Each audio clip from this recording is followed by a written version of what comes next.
este tema, que nós resumimos sob o título de Legenda Negra, ele é a essência, o centro, né, o eixo de toda a modernidade.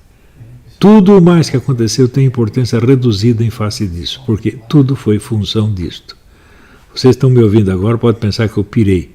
Não é a primeira vez que isso acontece. Praticamente tudo que eu digo, as pessoas dizem que eu pirei, e passam uns anos eles dizem, o Olavo tinha razão.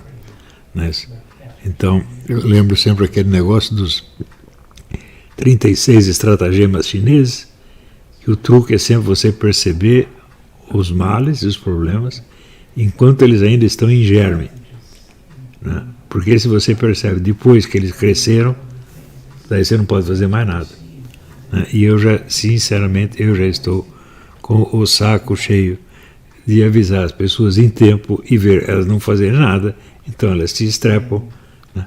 E eu fico assim como, sabe, o médico que vê do lado da cama do paciente morto o remédio que receitou para ele 3 meses atrás. Não usado, ele nem abriu o remédio. Toda hora tem essa impressão.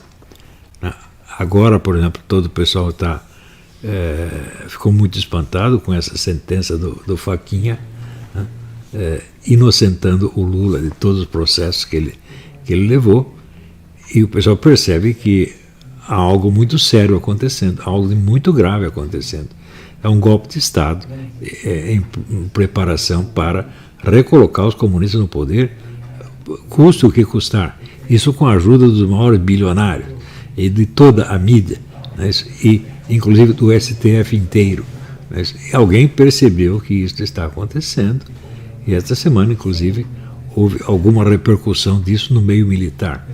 Então, eu não lembro quem foi que disse, foi um escritor americano, disse, só os pequenos segredos têm que ser protegidos.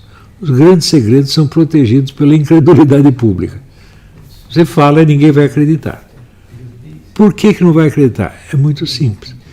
A maior parte das pessoas acredita piamente que existe uma certa zona da realidade que é conhecida pelas pessoas importantes. E todas as pessoas importantes enxergam aquele conjunto de fatos, enxergam tudo junto, né? E isto é o fator importante. Quer dizer, aquilo que é importante é conhecido pelas pessoas importantes. E o resto não importa. Olha, esta é a pior ilusão que você pode ter na sua vida. A minha vida inteira de estudo, que são 6 décadas já de estudo, me leva à conclusão de que, em geral, as pessoas importantes não sabem o que está acontecendo. Elas são as que menos sabem, gente. Pessoas importantes, quer dizer, as chamadas classes falantes. Ou seja, os políticos, os administradores públicos, né, os grandes empresários, os jornalistas, os intelectuais, os acadêmicos, né, os altos oficiais das Forças Armadas. Se você somar toda essa gente, você tem um bloco de ignorância que chega a ser uma coisa aterrorizante. Por exemplo, é muito interessante você estudar as origens da Primeira Guerra Mundial, né? Você vai ver quem ali percebeu o que ia acontecer. Resposta: ninguém. Não tinha um sujeito consciente no meio daquilo. Ou seja, os governantes da Europa estavam jogando os seus países na lata do lixo. Todas aquelas velhas dinastias que governavam a Europa, elas estavam se suicidando e não sabiam, né? Aí você pergunta, como é que esse pessoal com tanto dinheiro, com tantos assessores, não sabe as coisas? É por um motivo muito simples. Qualquer coletividade é ignorante, né? Só a consciência individual sabe, né? Se você ajunta pessoas, né, a opinião comum delas é sempre besteira, porque é o mínimo múltiplo comum. É aquele pontinho que todo mundo já viu, é só o que é banalidade. O que é importante não é acessível a nenhum grupo, né? Você pensa, houve alguma descoberta científica que foi feita coletivamente? Né? Houve alguma obra de arte que foi criada no lance assim pela coletividade, todo mundo teve a mesma ideia ao mesmo tempo? Isso não existe, bicho. Só a individualidade humana é criadora, só a individualidade humana é inteligente, só a individualidade humana é consciente. Isto é a coisa mais óbvia do mundo. Mas acontece que este fato, que é inegável, ele não é muito agradável para as pessoas que são incapazes de ter uma descoberta por si mesmas. A multidão dos medíocres tem que encontrar uma consolação. Então acredita que a história é feita pelas massas de medíocres. Não são os grandes homens que fazem. E olha, pensa bem. Eu já li várias biografias de Napoleão. Você pega todos os fatores históricos presentes, fatores políticos, econômicos, militares, sociais, culturais, os fatores são sempre os mesmos. Tira o Napoleão do conjunto e vê o que acontece. Não acontece nada do que aconteceu. Ou seja, o único fator, né, que determinou a direção dos acontecimentos foi um único indivíduo. É fácil o historiador dizer, não, mas ele foi um produto das forças sociais do seu tempo.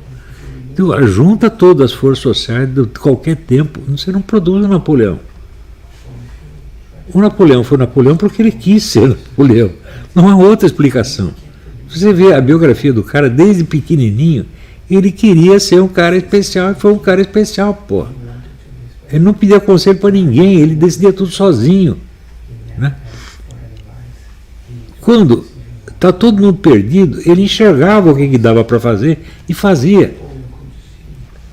O importante é isso, ele conseguia fazer, não dava tempo de explicar.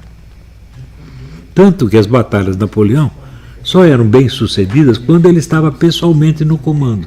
Se ele mandava outro fazer, dava tudo errado. Por quê? Há coisas que a gente sabe fazer, mas não sabe explicar. E a estratégia e tática de Napoleão era assim. Houve um sujeito, um coronel suíço chamado Jomini. Jomini mais ou menos entendia o que Napoleão estava fazendo. Mas que era Jomini? Eu não usei ninguém prestar atenção no que ele estava dizendo. Então, veja, a estratégia de Napoleão é um negócio tão genial, mas tão genial, que o simples fato dela existir já é um absurdo. Agora, ele conseguir transmitir isso a um grupo de oficiais, falam, mas de jeito nenhum, ele jamais conseguiria explicar o que ele estava fazendo. Não dá tempo. É a mesma coisa que você pegar, claro, você pega um grande maestro, pega o Otto Klemperer, né? Eu acho mal. Ele e o Franco Ferrara são os maiores maestros do século XX. Né? Agora, eu já li uma outra coisa do Otto Klemperer, eu entendi como é que ele fazia aquilo. Eu não entendi nada. Ele também não explicou e não conseguiria explicar. Tá entendendo? Então, tem coisa que o sujeito sabe fazer. Saber fazer, saber explicar, são duas habilidades. Pô, ter essas duas juntas, pelo amor de Deus, é uma raridade, não é possível. Então, eu cada vez mais acredito na teoria do Carlyle, que o fator importante na história é o homem excepcional, que ele chamava os heróis.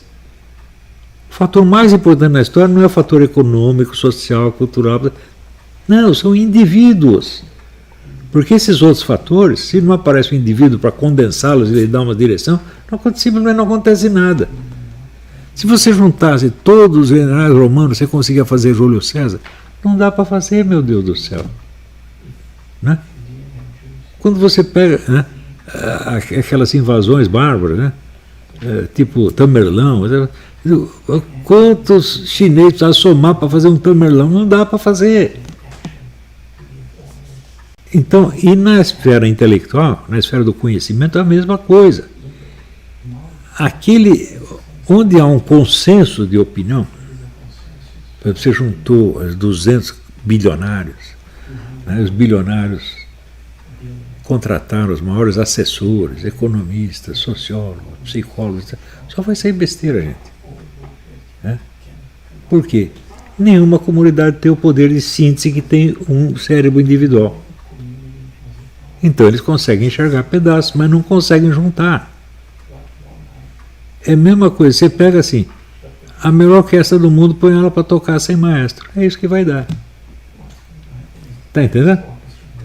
O que vai acontecer é que um dos músicos vai ter mais iniciativa que os outros e ele, formal ou informalmente, vai ser o maestro.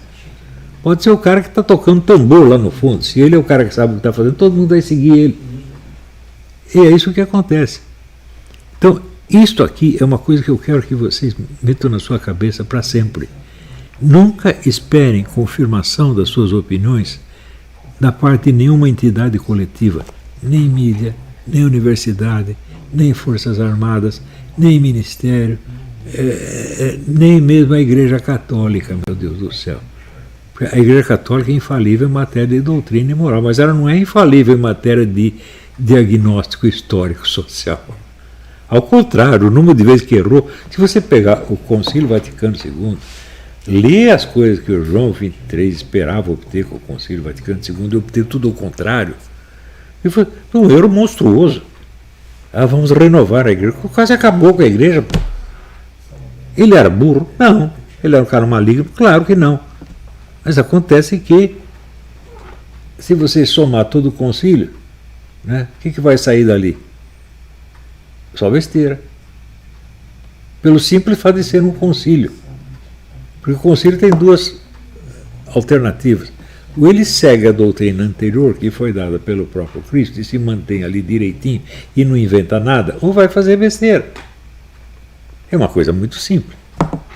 E a doutrina do Cristo saiu da onde? Foi uma coletividade que inventou ou foi um cara? Deus Pai mandou quantos filhos para cá? 200, 300? Não mandou um, né? Deus Pai sabe o que faz. Então, esse um foi decisivo. Então, o próprio, quando Moisés pergunta para Deus, quem é você? Ele diz, eu sou o eu sou. Ou seja, é a suprema individualidade, não tem dois. Ele não pertence a uma espécie. Está entendendo?